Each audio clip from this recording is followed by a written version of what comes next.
All right, welcome back to CITIUS MAG live from Eugene. We are here with a very, very special guest, almost like family at this point, because we've been covering you for the last 2 years. You know, it's been really awesome to see just sort of this whole storybook just that you've put together over the last like 2 years, and it's been awesome. Quincy Wilson, everybody, the man who has just been lighting up social media.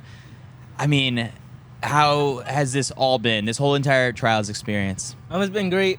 I mean, I've been loving the fans, loving the crowd. Coming to Eugene, you know, last year, a lot of people don't know, I went to U20s last year, and I ended up getting 4th. And I didn't run the best final, and they told me, they was just like, my coach said, in the same position, we'll be back next year, stronger and better. And I can say for sure, like, the people that were in that U20 race, all of them, I ran faster than the times all this year. And so that's the hard work that I put in. And it's just like in a year and just trusting the training, trusting my coach. And so I came back a year later, and I was way better than what I was. 3:44s. Yes, sir. No other high school kid has ever been able to do that, especially at a stage like this. Like, you made history out here. Right. It's so crazy. It is crazy. I don't even know how I did it, you know? But like what I told myself, I kept running these 45 ones, like, and they were consistent. And when that happens, something's good is gonna come, because when I ran 46 indoor, I kept running 47.3. Like, you can, like, if you go look at it, 47.3 repeatedly, like every single week. I kept running 47.3. Went to nationals, ran 46.6. So it just, when you run that consistent time and you're doing that consistent things, I'm changing things in my race each time. It's either my start's getting better or my finish is getting better. And so that's how it was. This time, I just put them all together, and it was good. Yeah. Nice. Well, I was going to say, because at New Balance Nationals afterwards, you slipped in. You were like, I could have ran 44 low. I could have done it. And you put it together here. Right. You actually put it together throughout all the rounds. I mean, did anything change mentality-wise or just preparation-wise, or was it that getting that execution right? Well, I can't say nothing changed from New Balance, because I didn't practice since New Balance. I had one day, got my hair cut, and that's it. I came out here and I was like, let's go. Like, I didn't do anything. That day where I came from New Balance to trials, I got a haircut, played the game, chilled, packed my bags to get ready to come to Eugene. So nothing new. But, you know, I just came out here, and like I said, I knew I had it in me. Like, I knew I had it in me. I just didn't know when it was come. And I feel like the competition was the reason why I was able to pull it out, right? I feel like the pros are listening to this right now, saying this kid came up here playing video games, getting a haircut, and he finished ahead of us. Right, yeah. That's all it took. When you slipped it by me and Caitlin last weekend in Philadelphia, and you're like, if I clean this up, this is a 44 low. Right. We didn't even catch that. You said that so quick. What were the things that you cleaned up? And I think, like, in the semifinal, when they asked you, you said the same, something very similar. You're like, if I clean up this race, I can run even faster. Now that the rounds are over, you didn't want to say it in the mix zone, because you wanted to kind of keep your cards close to the chest before the final. But what are some of the things that you think you could have cleaned up out here? Well, like I said, in the final race, I ran the slowest first 200 that I've ever ran all season. And, you know, me as like a high school athlete, being like at the top rank, you're never put in those terrible lanes. Like, you're not put in lane 2, you're not put in lane 1, you're not put in lane 9. So I'm always used to being in the middle. I'm in the middle lane, so I'm just like, what am I gonna do? And so that's why I think why I went wrong in practices. I'm always just like, I want to be in the top lane. Like, everybody just like, no, I'll be in the bottom lane. But no, I used to always stay in the top lane. I never would move. And I feel like if I practice that, if I change where my lanes were next year, what I'm gonna do throughout the reps, I'm gonna change lanes. I'm gonna run in every lane so that I can be prepared for whatever comes my way, because I got thrown at adversity, and I had lane 2. I said, "What in the world?" Like I literally said, my mom, what is this? Like, and then they set you up. and they did. And then I looked at Quincy Hall's story.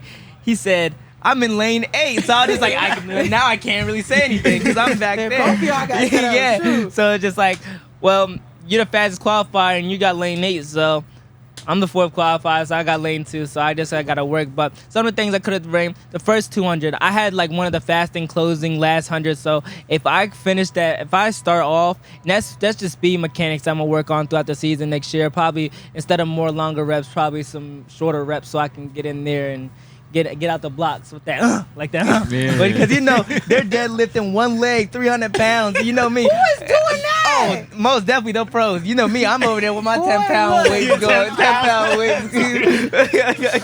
I know you are. Oh my gosh, amazing. Caitlin? I mean, the only reason I ain't really been asking you questions because I feel like you've been asked like every question under the sun in like the past like 5 days. Like every time I see you come to the mix zone, you and your coach be talking for like 25 minutes. I be like, dang. Like yesterday I was trying to talk to y'all, bro. Me and T waiting, y'all done like slid out the corner. I said, yo, Natalie, bring him back, okay? Because I don't really got. I mean, I'm gonna be telling him the same stuff I've been telling him all week, but like you literally been asked all the same questions. So like, what's something that somebody ain't asked you this week? Like, what do you? I don't know. They didn't really ask me about my video games. I want to talk about my video Okay, games. talk about video games. All right, so like what I'm gonna start doing is I'm gonna get on Twitch, and then when I get home, Drop I'm the gonna tell Twitch my name dad. so that people know. Oh, I haven't started one yet. Okay. That's the thing. I'm gonna start my Twitch, and what I'm gonna do is I'm gonna actually game. Because when I tell you I'm nice at the game, like any game y'all can see me, I'm nice at it. Yes, like 2K, Madden, Call of Duty, Fortnite. Like I'm really nice at the game. Like y'all think I'm nice on track. I'm trying to tell you I'm nice at the game. He about to get rich off of playing the game instead of running track. Shoot. Exactly. So I want to do that so they can see something outside of track.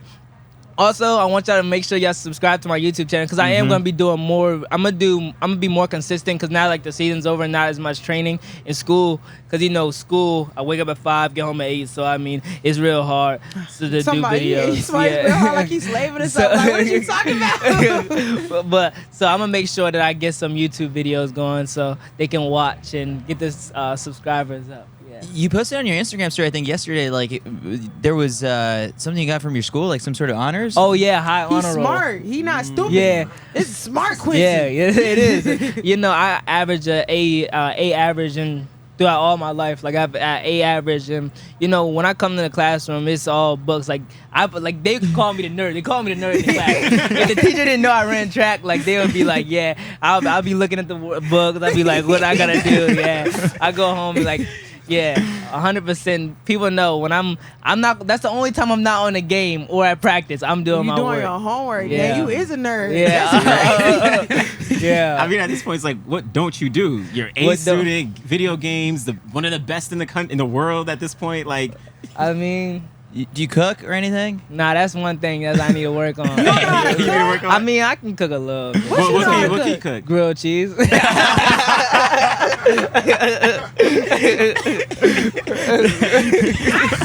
I do know how to cook. So when I come back home this summer, I'm gonna find you. I'm gonna find Coach. We gonna make sure you learn how to cook. Okay? Of you course. Can't be out here traveling. You don't know how to cook for yourself, boy. You're out here also here at the CITIUS MAG New Balance set right above Prince Puckler's. Like you talked about in the mix zone yesterday. You're like, I haven't had an ice cream in months because I'm just training. I was like, I know a place. So we made it out to Prince Puckler's. You loaded up. I said, you can get whatever you want. You got 3 scoops. What'd you go with? I got 3 scoops of cookies and cream ice cream. I'm halfway done. I had 3 minutes to eat it. And so look, that's how you know I've been craving it. And I tried to get some M&Ms and some actual Oreos inside of my shake, but they said they couldn't do it. But I was trying to get everything. I was trying to load it up. I did want a McFlurry. Times 2 size.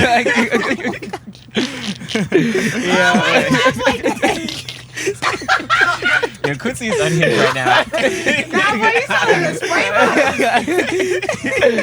It said Sugar Rush. 3 minutes of just like come on. All right, Quincy. Yesterday morning, I want you to take us through the day. I asked you in the mix zone, but I guess for the people watching who maybe haven't caught the interview, Right. like after the semifinal, you're like, this is going to be like the biggest day of my life so far. Right. How do you wake up that morning feeling, and then you told me that the last thing that you did with your family beforehand was like you all got together and you prayed. But from the morning, take me through what it was like in your shoes the moment you woke up, and how the whole day unfolded before you got to the track. So I think I woke up around 5 a.m. Looked at the clock, told myself I need to go back to sleep. and so I went back to sleep till like 9 o'clock because the timing is different. So back We're still in on East Maryland, Coast it would time. be like 8 o'clock. So I would probably wake up like that time and go eat breakfast or something like that. So I woke up around 9 o'clock here, which is like 12 at home, and I got some breakfast. And I started eating, and then I went back into my room, but everybody was still asleep. And so I went in the room and started blasting music like I'm in a hotel. But then my parents were like, yo, turn that down. Like, turn it down. And so I turned the music down, and I was like, all right, I just put in my headphones. So they kept calling my name, but I had my headphones on. So they were just like, they came in my room, they was like, take the headphones off now. What happened in the because I wasn't answering them. They kept calling me. Right? But that happened in the call room too, in the semifinal. yeah, that happened. They told me to take my headphones off because I was listening to the music. But when next thing you know, I started locking into the film. Like, I rewatched all the different races. I was watching Michael Norman run 43. I was watching all different types of races from like the past and things like that, things that I ran and just all the different races that I ran, so I can get focused in on locked in on what I do. And so then around 2 o'clock, me and my dad went to go pick up Coach Lee, and we went out to the track. We went out and got a flush for like an hour. Coach Lee, he has messed up hips, so he had to get on. He had to get on the table his own self. Why you talking about like No, he got the worst hip man you ever seen. So he was on the table too, but I was on the table getting a massage. And then we got off, and we actually focused into the race and locked in on what we had to do. We were talking about different things. So I'd never been in lane 2. Like, it was really different. But we focused in on everything that I could have done to prepare myself. And so that's the one thing that I do love. Like, my coach, he wasn't getting caught up in the moment either. Like, he's been 100% focused on me, on what I can do. And that's a great thing that I can say. Like, high school coaches, they tend you're in there with the best athletes and the best coaches. How do you do this? And so Coach Joe Lee, he just kept me on a level mind to just go out there and run your race. Like, you're just as good. Like, you've done so many things, so just keep focusing. And that's what I was doing. I was just focused on the race, on what I could have done. But when I came out lane 2, I was just like, we only got one chance. This is the last final. This could be your last open 400 of the season. So that's what I did. I just gave it everything I had. Like, that last 100, I really did give it everything I had. I mean, it was crazy. Like, I'm gonna be honest. There was a second in the first 200 where I was like, yo, Quincy's out of it. Yes, I was like, yeah. you're out of it, but you found a you way. and Justin was running together. I said, oh shit. Yeah. I'm not gonna lie, because I know you be making fun of the old heads. But when I was watching, I'm like, damn, they really rolling They up were. on that little boy They right were there. rolling. Boy, Bryce was going crazy. Quincy was going crazy. I'm like, Quincy and Justin, if y'all don't get it together, y'all gonna be at home. Yeah, man. I was looking at him. I'm looking at him. I'm like, God. But I got Matthew above me, so I got Bullen above me, and he's a 200 runner. I swear the gap was all the He way. went crazy. Yeah, He went crazy. He wanted to go to Paris. Yes, and so but I told myself I got to stay composed because I'm not gonna lie, I was studying his races too, and I was looking at his last 100 and comparing it to mine and breaking it down of where he gets tired and where I can gain momentum on how I can get these places. So I told myself, just keep doing what you're doing. Just stay right there. Just keep getting them one by one. Even though I was in lane 2, I just told myself, just get them one by one. Like, if it was an extra 5, if it was 500, I promise you, I think I would have done something. Like, if it was a 500, yeah, cause I was still gaining my momentum. So we just gonna go ahead and put you in the 800 then. I said 500. I said 500. And I said 8. And nah. 800. That's a little. Nah. What do you say to the people who want to see you now, just kind of across these other distances? Like, you've shown what you could do in the 400. It's something that you've been just sort of so focused on, but what's Quincy Wilson got in the 200? What's he got in the, I guess, to your point, we only saw one 800 this season. It was impressive. Right. I got something next year for y'all. I'm telling y'all. I'm not going to say anything. 110 hurdles. Let's go. 1,500 meters. Yes. Me and my coach are going to start working on it and working on the different things to get prepared for this. But, yeah, I got something next season. I think it's the 100. You might be doing it. I think it's 100. You're going to have to gain a little bit of muscle. I'm not going to lie to you, man. You see how I said. You got to get to 20 pounds at least. Y'all going to see the event. You going to see the event. Do hurdles? You got to see the event. All right. Have you seen this yet? Coach Lee talking about you after the race? Nah, I didn't. Ooh. Oh, all right. I think we got to show you what he had to say. Yeah. I got. Do you have it? Yeah.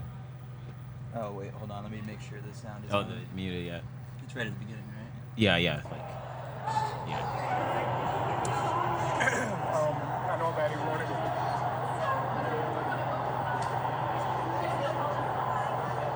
Everything I had to go through.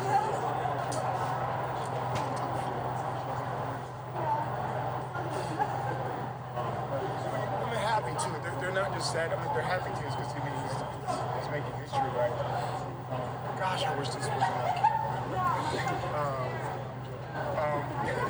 It's he's got the pressure of the world. I mean, I don't know anybody. I don't know any kid that's 16 years old or 17 years old or 26 years old or whatever that can handle the pressure that he's under.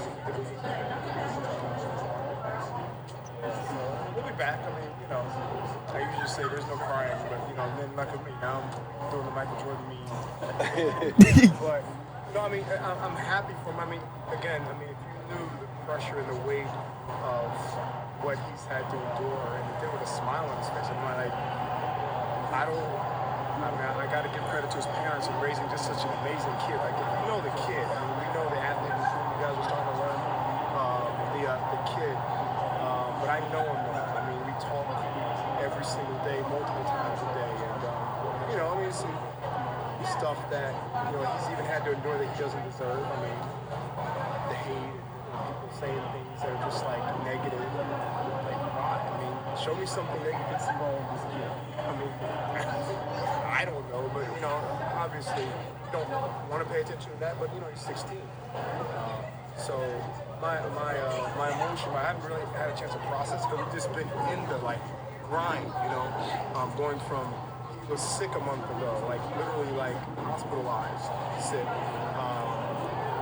Lost a full week of training, didn't know if our season was over. Battle from that to run 44:59, are you crazy? And then, to still be in it, you ran 3:44s. Not many people did that. Even, some of the winners didn't have to run 3. I mean, shout out to Michael Norman, he did a great job, he came in second, but, he got a chance to, ease it through and run 2:45s. I'm not complaining. I'm just saying the resilience of a teenager. I hope the world is watching what character looks like and what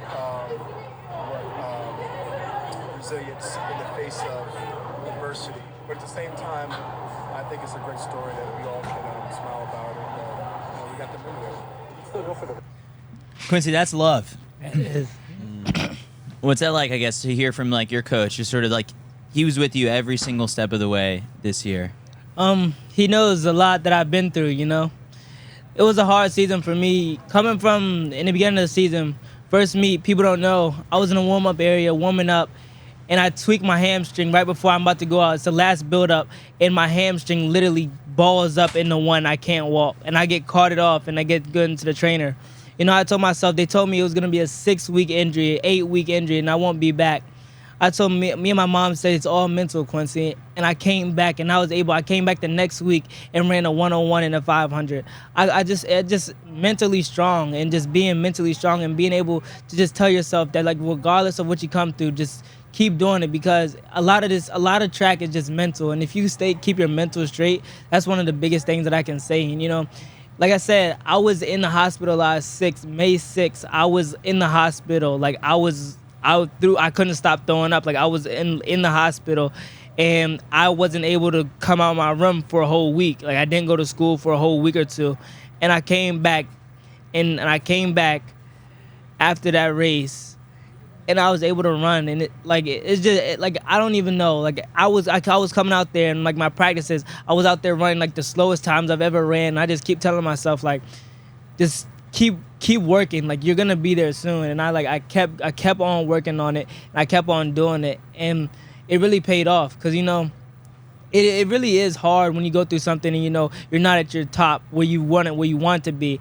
And the time that I got sick, I was at the top of my training. I was on the I was on the best I've ever been on training, you know. So I'm telling myself, just get back on to where you're going. And so it took me a long time to get back to my 45-13, which I ran at New Balance. And when I ran that at New Balance, like, it was everything to me. And then I told myself, you have nothing to lose. Like, it's no pressure to come out here and just do your best. Like, just make yourself happy. And that's one of the things that I learned throughout the season. Just make yourself happy. Everybody, and regardless of what you say, people on the internet are going to have something to say. Regardless if you're winning, regardless if you're losing. They're going to talk bad about you if you're losing. They're going to say you're sorry, you're not good enough. Or if you're at the top, you're going to peak, you're going to fall off. When is this injury going to happen? Like, they're going to talk about something negative regardless. And it's the way how you're going to keep yourself level-minded on how can I get better?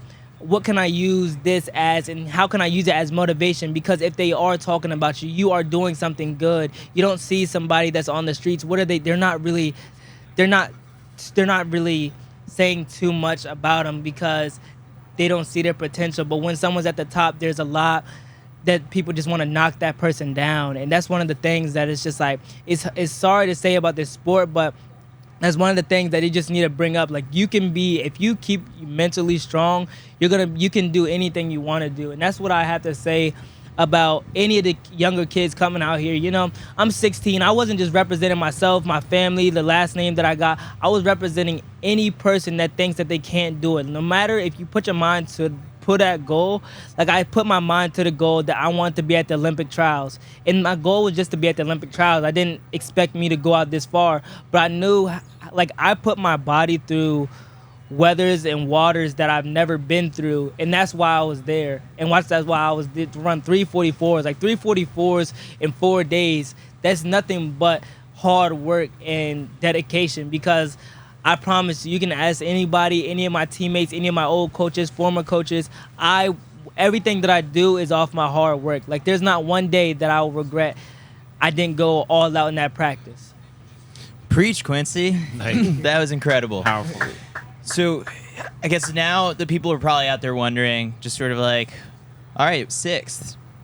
You do some math, just sort of like, where does that leave you sort of in the relay pool? You did do team processing today, but that's not indicative of anything being official, right? Yes, what sir. is, USATF told you, and, like, I guess, like, what can people, you put it up on your Instagram story really quick. I guess we're in a wait and see until, what is it, June 30th? June 30th. I mean, it's 5 days. 5 days to wait. But, I mean, the only thing you can do is just pray on it.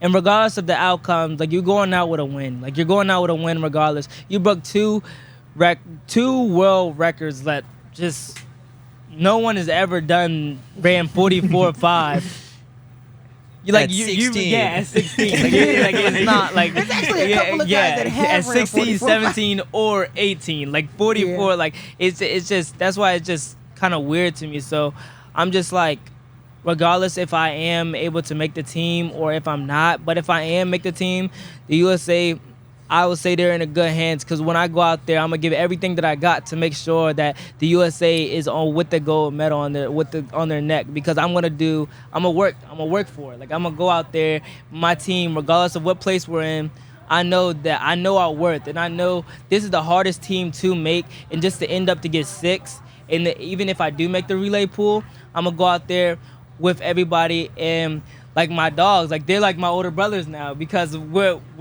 USA together now, because there's no meets left, so they're my older brothers now, so I'm going to war with them if I'm able to make the team. All right, I want you to look into that camera. Right. And this is addressing Team USA and the relay coach. Make your case. Why should they pick you? Because you got the chat won over. Everyone's, here in the chat saying, it's like, just go ahead and put him in the relay pool. They said, you can't hate Quincy. Someone has said, great balance of joy, confidence, and maturity in Quincy. Still having a ton of fun, but betting on himself and working hard. I swear to God, this is the greatest 16-year-old there is.